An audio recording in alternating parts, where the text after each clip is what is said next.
प्रिय बच्चों, अगला क्लास जो हुआ था वह स्वर वर्ण पर हुआ था। स्वर वर्ण किसे कहते हैं, इसके कितने भेद होते हैं, इसके बारे में जानकारी दी गई थी। आज हम व्यंजन वर्ण के बारे में आप लोगों को बता रहे हैं। क्वेश्चन है, व्यंजन वर्ण किसे कहते हैं? व्यंजन वर्ण किसे कहते हैं?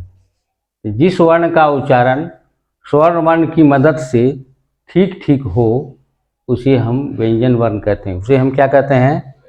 व्यंजन वर्ण कहते हैं। जैसे क वर्ग, क वर्ग का माने हो गया क ख ग घ ङ। अब जैसे क हम बोलते हैं, अगर आपसे कोई प्रश्न पूछे क कैसे व्यंजन वर्ण है, ऐसा प्रश्न पूछ सकता है कोई क्लास में कि क को व्यंजन वर्ण क्यों कहेंगे, तो उसको हम तुरंत संधि विच्छेद कर देंगे।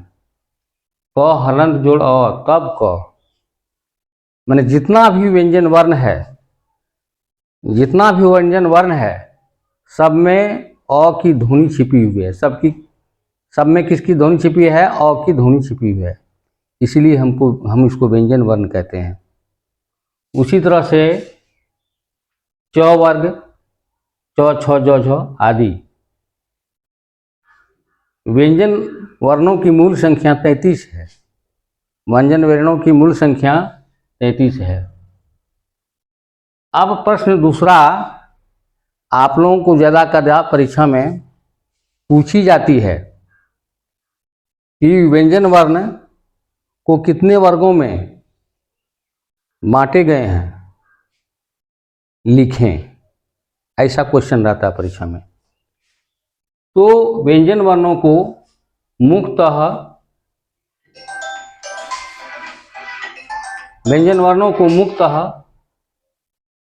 या प्रमुख रूप से 6 वर्गों में बांटे गए हैं। कितने वर्गों में बांटे गए हैं? 6 वर्गों में बांटे गए हैं।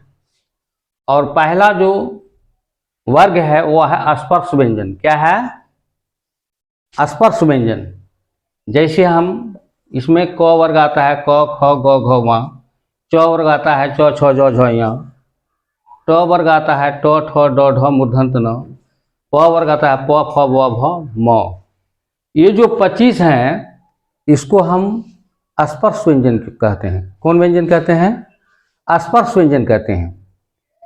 तो अब यहाँ प्रश्न उठता है कि इसको हम स्पर्श व्यंजन कहते क्यों हैं? What are the causes of it? क्या इसका कारण है? हमारा जो शरीर है इसमें विभिन्न अंग हैं, प्रत्यंग हैं। तो ये जो कंठ है, कंठ से ऊपर तालु है, जीवा है, मूर्धा है, दांत है, ओंठ है। इन सबों के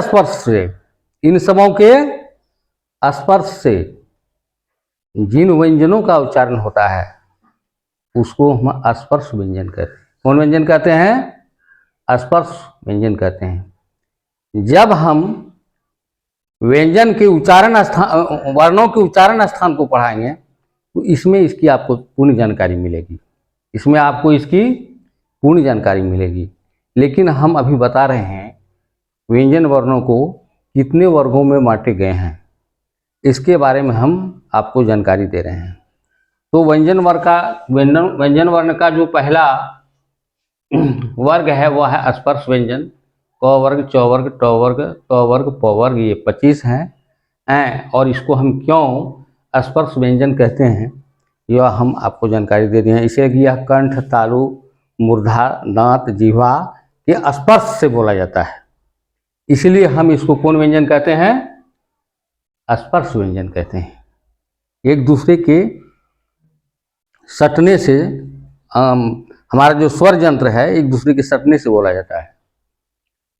इसके बाद दूसरा आता है अंतस्थ। य र ल व, य र ल व, इसको अंतस्थ व्यंजन कहते हैं। यह जो है कंठ हुआ, मूर्धा हुआ, जीवा हुआ, दांत हुआ, इसके स्पर्श से बोले जाते हैं, इसलिए इसको हम अंतस्थ व्यंजन कहते हैं। कौन व्यंजन कहते हैं? अंतस्थ व्यंजन कहते हैं। इसके बाद व्यंजन का जो है उष्ण उष्ण वर्ण या विष्णु व्यंजन, तालव स मूर्धन स दंत स ह। इस व्यंजन इसको बोलने के लिए, तालव स मूर्धन स दंत स ह को बोलने के लिए स्वर जो यंत्र है उसमें एक घर्षण होता है, ऊर्जा उत्पन्न होता है, इसलिए उसको उसमें वर्ण या उसमें व्यंजन भी कहते हैं। आप लोग इसे समझ गए होंगे। इसके बाद संयुक्त वर्ण है या संयुक्त व्यंजन है।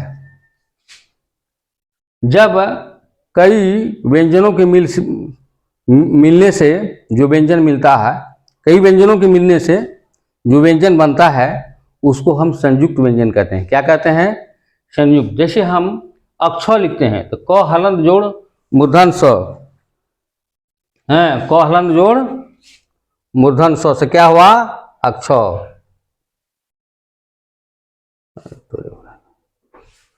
अब है त्र, तो हलंत जोड़ रो से क्या बना है? त्र।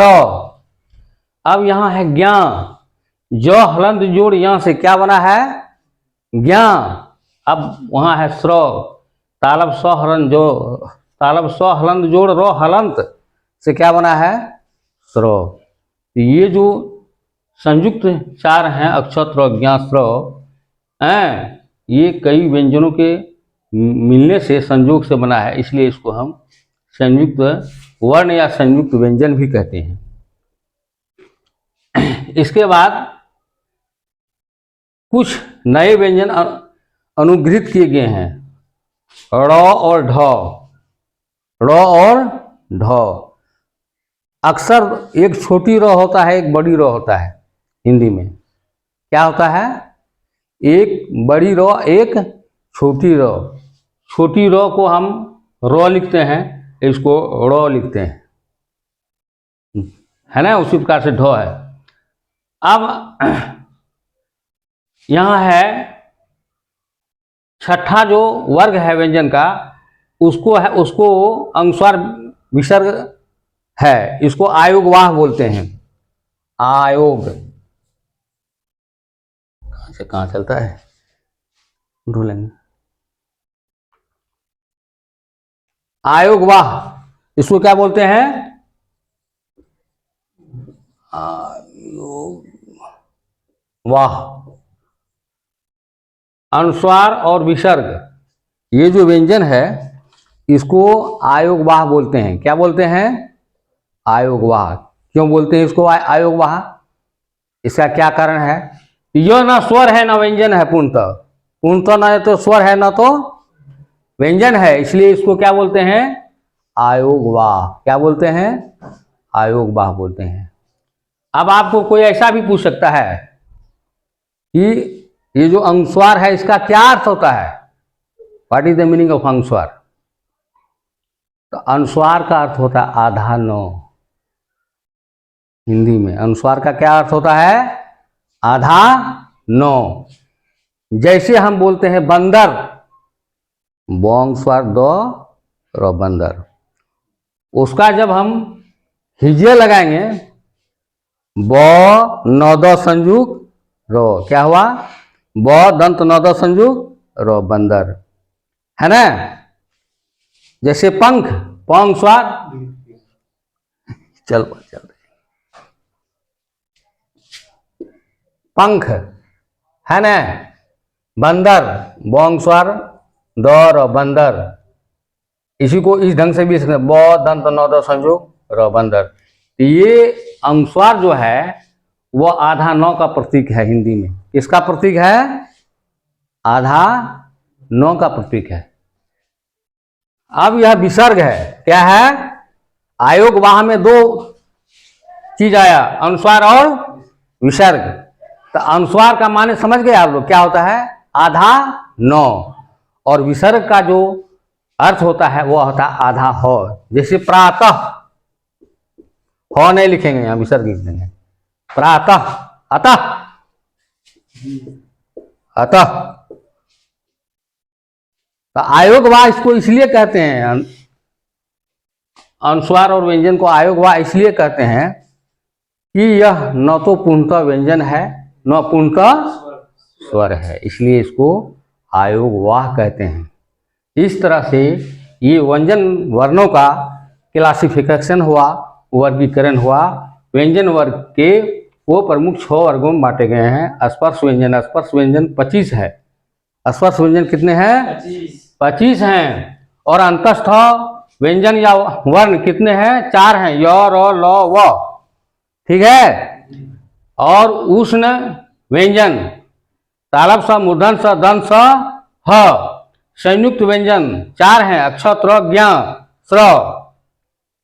और नवगृहीत व्यंजन जो है ड़ और ढ है, इसको नया व्याकरण में शामिल किया गया है, इसलिए कि कहीं छोटी र कहीं बड़ी र का प्रयोग करता है, इसलिए इसको शामिल किया गया है। और अंतिम में है अनुस्वार और विसर्ग, जिसको आयोगवाह कहते हैं। आयोगवाह क्यों कहते हैं यह हम बता दिए हैं कि यह न तो पूर्णतः स्वर है न पूर्णतः व्यंजन है, इसलिए इसको हम, और यह भी बताए हैं कि अनुस्वार जो है आधा 9 के बराबर होता है, और ये जो विसर्ग है यह आधा अ के बराबर होता है। तो यह क्लास व्यंजन वर्ण पर आज पूरा हो। प्रिय बच्चों, हमेशा एक प्रश्न पूछा जाता है वर्ण के उच्चारण स्थान से, ऑलवेज, आइदर मैट्रिक और इंटर और बीपीएससी, जितने भी कंपटीशन के एग्जामिनेशन होते हैं उन सब में जो है 1 नंबर का प्रश्न शुरू में ही रहता है। फर्स्ट ऑफ ऑल शुरू में ही रहता है कि वर्ण का उच्चारण स्थान क्या है, वर्ण का उच्चारण स्थान क्या है। आपको कभी कभी ऐसा भी प्रश्न पूछा जाएगा थ्योरी में, वर्ण के उच्चारण स्थान कौन कौन है, वर्ण के उच्चारण स्थान कौन कौन हैं, तो आपको लिखना है वर्ण का उच्चारण स्थान निम्न है। पहला कंठ है, पहला क्या है? कंठ, ये कंठ है। और इसके बाद है तालु, उससे ऊपर जो छोटा सा लुकलुकिया होता है उसको तालु बोला जाता है। क्या बोला जाता है? तालु बोला जाता है। इसके बाद ऊपर के स्थान को मूर्धा बोला जाता है। ये दांत, दांत से हम भोजन चबा के भी खाते हैं, और दांत से वर्ण का भी उच्चारण होता है, दांत है। और उसके बाद ओंठ, 2 ओंठ है ना। इसके बाद है नासिका, नाक। ये हमारे वर्ण स्थान है। कहाँ से शुरू होता है? कंठ से शुरू होता है। कहाँ से शुरू होता है? कंठ से शुरू होता है। यह बात की जानकारी आप बच्चों को होनी चाहिए, बहुत अच्छी तरह जानना चाहिए। आप देखिए कंठ से किसका उच्चारण होता है? देखिए उच्चारण अंग कंठ, कंठ से उच्चारण होता है अ, आ, क, ख, ग, घ, व, ह। उच्चारित वर्ण और उसका नाम है कंठीय वर्ण। उसको क्या कहते हैं व्याकरण में? कंठीय वर्ण। अ, आ, क, ख, ग, घ, व और ह जो है इसको हम कंठीय वर्ण कहते हैं। क्या कहते हैं? कंठीय वर्ण। इसको, इसका उच्चारण कंठ से होता है। किससे होता है? कंठ से होता है। ठीक है। अब आइए दूसरा में, तालु। तालु जो है ये हमारा दूसरा वर्ण का उच्चारण स्थान है। हर्षेयी, दीर्घेयी, च, छ, ज, झ, या, यो, तालव स, इसको तालुय वर्ण कहते हैं। तालु से इसका उच्चारण होता है, इसलिए इसको तालुय वर्ण कहते हैं। तीसरा है मूर्धा। तीसरा क्या है? मूर्धा है। जैसे री हुआ, ट हुआ, ठ हुआ, ड हुआ, ढ हुआ, मूर्धन न हुआ, र हुआ, मूर्धन स हुआ, इसको मूर्धन्य वर्ण कहते हैं। क्या कहते हैं? मूर्धन्य वर्ण कहते हैं। चौथा है दंत या दांत। दांत से उच्चारण होता है त, थ, द, ध, दंत न, ल, दंत स, इसको कहते हैं दंतीय वर्ण। क्या कहते हैं? दंतीय वर्ण। जिस वर्ण का उच्चारण दांत से होता है उसको कौन सा वर्ण बोलते हैं? दंतीय वर्ण बोलते हैं। इसके बाद है ओंठ। ये जो ओंठ है हमारा, देखिए ओंठ से उच्चारण होता है हर्षे उ, दीर्घे उ, प, फ, ब, भ, म, इसको ओष्ठीय वर्ण कहते हैं। कौन वर्ण कहते हैं? ओष्ठीय वर्ण कहते हैं। और इसके बाद है कंठ और तालु, दोनों के मिलने से जो वर्ण उच्चारित होता है ए ऐ, क्या होता है ए ऐ, इसको कंठ तालुव्य वर्ण कहते हैं। कंठ तालु में कंठ और तालु के मेल से इस वर्णों का उच्चारण होता है। इसके बाद है कंठ ओष्ठ, ओ औ, इसको हम कंठ ओष्ठ वर्ण कहते हैं, कंठ ओष्ठ वर्ण कहते हैं। इसके बाद दांत ओष्ठ, वो एक ऐसा सिंगल वर्ण है, यह हमेशा पूछा जाता है कि व का उच्चारण किस वर्ण से होता है, व का उच्चारण किस वर्ण से होता है। तो व का उच्चारण जो है वह दंतोष्ठ, दांत और ओठ से होता है, इसको दंतोष्ठीय वर्ण कहते हैं। इसके बाद जो अंतिम है वो है नासिका। नासिका मतलब नाक, यहाँ हुआ, आ हुआ, यहाँ हुआ, मूर्धन न, दंत न, इसका जो उच्चारण में है नासिका का भूमिका रहता है, इसी को नासिका वर्ण कहते हैं। क्या कहते हैं, नासिका वर्ण कहते हैं। तो ये हमारे जो है शरीर में प्रमुख वर्ण उच्चारण स्थान है। क्या है, प्रमुख है वर्ण उच्चारण स्थान है। अब बच्चों, आप लोगों को यह जानकारी हो गई होगी कि हमारे जो शरीर हैं इसमें कितने वर्ण उच्चारण स्थान है। उन सब के बारे में हमने जानकारी दे दी और बता भी दिया कि किन वर्णों का उच्चारण किस अंग से हुआ है, उनका नाम भी लिखकर स्पष्ट कर दिए हैं और बता भी दिए हैं। अब हमको यह एहसास हो रहा है कि आप लोगों को अगर परीक्षा में यह प्रश्न पूछा जाएगा कि किस वर्ण का उच्चारण किस अंग से होता है, तो आप लोग सही सही लिख देंगे। इसके बाद जो हमारा कमिंग क्लास होगा वर्ण के बारे में या वर्ण विचार के बारे में संपूर्ण क्लास पूरा हो गया और इस पर कुछ क्वेश्चन जो है होगा तो वो बता देंगे नेक्स्ट क्लास में। और तब जो है हम शब्द के बारे में बताएंगे। किसके बारे में बताएंगे, शब्द के बारे में बताएंगे और वह जानकारी अगली क्लास में होगी।